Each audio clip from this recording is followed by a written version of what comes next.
330. Equality and Freedom. Chalcedon Report number 156, August 1978. The two great motive forces of the modern age are equality and freedom. The two contradict each other, in that the demand for equality means a radical curtailment of freedom.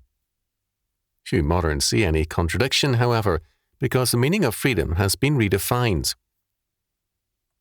Very simply defined, freedom means an absence of constraint or deliverance from the restraint of another person or power.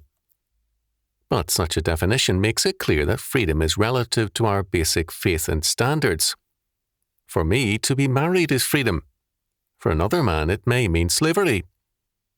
For me, a family and children mean freedom and godly wealth. For another, it may mean bondage and a financial liability. The serfs of the Roman emperors regarded their status as salvation because it gave them security and freedom, and because, as serfs, they were no longer faced with the problems of personal responsibility and self-government. Thus, talk about freedom is meaningless unless we understand what is meant by freedom. Freedom from what and for what? The communists believe that what they offer is true freedom. Socialist Sweden believes the same of itself, as does Britain and the United States. Moreover, all of them give us definitions of freedom, which, while often in bitter contradiction, are in some essentials agreed. They are modern, humanistic, and statist definitions of freedom. For statism, freedom means, above all else, freedom from God. However important the French and Russian revolutions are, they are also only the more dramatic moments of a long and now modern revolution against God. Above all else, for man the sinner, freedom means freedom from God. The fall of man is from freedom under God into the quest for freedom from God. The Christian prays, "Deliver us from evil," or "from the evil one." The implicit prayer of fallen man is, "Deliver us from God the Lord." For fallen man, God is the great oppressor, and his law is the great shackle on man's freedom. As a dedicated antinomian, the fallen man is emphatic that God's law is slavery and tyranny. Thus, he wants freedom from God and from God's law and from Christ and his church. But this is not all. Fallen man wants freedom also from the family. We are seeing a flood of propaganda concerning children's rights, the essence of which is to free the child from the family.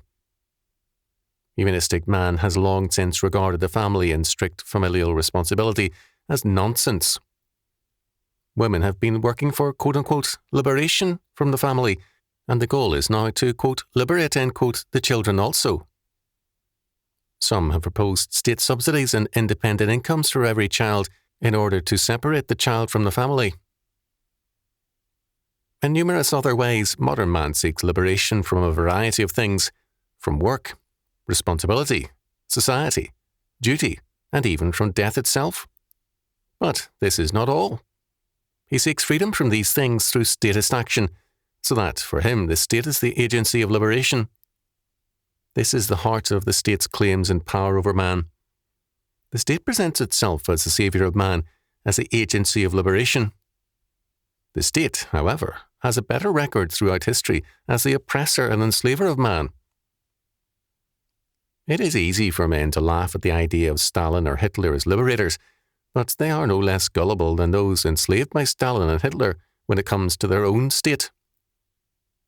Each preserve the illusion that their state, whatever its faults, is different and is a source of their freedoms. They are thus faithful followers of the cult of Moloch, of state worship. For the Christian, however, trust cannot be in the state, but in the Lord. Freedom is from sin to Christ and to self-government under God and his law. Freedom is a theological concept. It is concerned with liberation or salvation. The great religious battle of history, and especially of our time, is thus: does salvation mean freedom from God, or freedom through God's grace and to God's purposes? Freedom from God or under God? Our politics is thus theological. Our education is also, and education either sets forth salvation or liberation from God, or under God. We cannot separate salvation off to a narrow corner of our neighborhood or of the universe, labeled the church.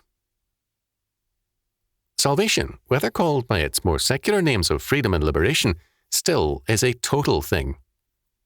It involves all of our lives, our church, school, family, politics, economics, arts, sciences, and all things else. Christ, being totally Lord, King over all kings and Lord over all lords, is totally our Saviour, Redeemer of our whole lives and of the whole of our world and activities. Thus, when the statist or humanist and the faithful Christian talk of freedom, they're talking of two radically different things, and there can be no reconciliation between the two. They are rival plans of salvation. The modern state sees the issue.